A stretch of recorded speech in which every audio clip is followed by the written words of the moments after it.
Hello, this is Mark Boney, April 6th, 2024.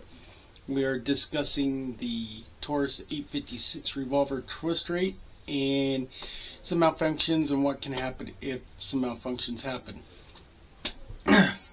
So for part 2 of this is dealing with the twist rate, and that's what I'm going to start with, this part 2, just to try and hopefully get this in the time frame. So the twist rate is important for every gun, every rifle, every ammunition out there. If it's too tight or too fast, it can throw your accuracy off. A heavier bullet with a slow twist rate will drop sooner. You'll have more of a bloop than a straight line.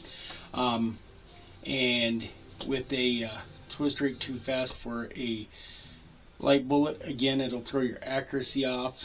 It won't come right. Neither one will come out of the barrel stabilized. It throws the stabilization off as well. And that's what the rifling is for stabilizing that projectile in the direction that you want it to go. So with that, the way that I do it is I can take my cleaning rod, and as you can see, my chamber, my cylinder is open, and hopefully you can see that there's nothing in there. No bullets in the back at all. So it's free and clear. So what you do is you can stick in your rod, get your length of your barrel. We know it's going to be right about there. And it comes out to right just about 2 1/4, 2 inches. So for the twist rate, you can take a cleaning patch, put a piece of tape for a flag, stick the cleaning patch, and you know that it engages at the muzzle. You slowly push it in to get a twist going.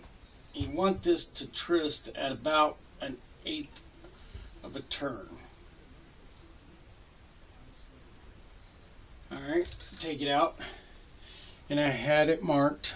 I've done this trying to get this video shot, and that is 1/8 of a turn at about 2 1/4 inches, which comes out to a twist rate of 1 to 16.5, which means for about every 16.5 inches, the bullet's going to rotate 1 full rotation.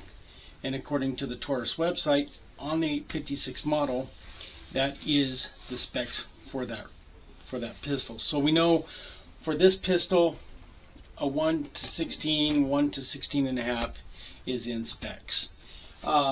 So with that said, we will move on to what's supposed to be the first part, and that's the different malfunctions and what can happen with those malfunctions. So I'll take this out of the vise. I've kind of already cheated. Like I said, I'll prove it here. That chamber was emptied. Wasn't sure if you could see it earlier. I haven't closed it. This is uncut. So I'll take the grip off because I kind of cheated and already had that removed. Take that off, and we'll take out these springs and take off the side plate. Take off these screws and take out the side plate. I have a boogered up screw, so that one there I took out earlier just because I didn't want to have any issues. Set that aside. Undo it here. Take out that screw with that plunger. Hold it upside down so that everything can come out together. Set that aside. Get that cylinder up. I'm going to tilt this down. Maybe it'll help where you can see what's going on. Help me be able to show it too. So here we go. So first thing I'm going to do is I'm going to take my handy dandy hammer here, use the wooden part again, tap that off. Now what I have here with the research that I've done, and I'll bring this back up a little bit. In my opinion, the hand and the cylinder stop kind of work hand in hand. They both kind of operate the chambering and the locking of the cylinder. So if you can see this, if the hand were to fail or malfunction, then it would lead to a failure to chamber. Same with, I don't know if you can see the cylinder stop in here. Same with the cylinder stop. If that was to fail, if the hand was to fail, those two items could lead to a failure to chamber. The hand wouldn't rotate the chamber and position, or rotate the cylinder and position the round properly. Same with the cylinder lock, cylinder stop. If it did not, if it malfunctioned, then the cylinder could sit there and free spin. The cylinder would be misaligned. If you go to fire it, it could hit the forcing cone off. It wouldn't be perfect, and it can also mess up the timing as well. The hammer strut right here, if that was to malfunction, if the spring broke, if the actual strut itself broke, it would lead to failure to cock, failure to fire. You wouldn't get it wouldn't engage. Nothing would hold it back there. So if you did cock, it would have no power to fire. So it would also lead to failure to fire. With the sear, which hopefully I can do this, right here, the double action sear,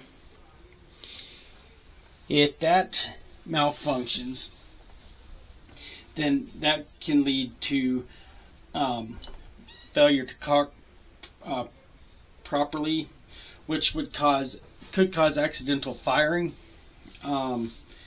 It could also accidental, I can't even think now, but it could cause the gun not to fire too soon, because there wouldn't be anything back there to hold the hammer back. Once it is cocked, it would just fall, because the sear engages the hammer, cocking it in position. And if that was to malfunction, it may fire, it may not, may accidentally fire when you didn't want it to. You could have it go to cock it, the sear doesn't work, it doesn't hold the hammer back, and just falls forward, strikes the firing pin, the primer, the bullet goes off, and you might not have the gun pointed where you want it. So that could lead to accidental discharge and failure, or may not operate at all, which would be a failure to operate. So those are the things that I have for this assignment for week 3. And I hope you're able to understand what I'm trying to say in all this, because I'm still kind of trying to keep it clear in my head, and I'm losing myself in my mind. So thank you for your time, and we will conclude this video.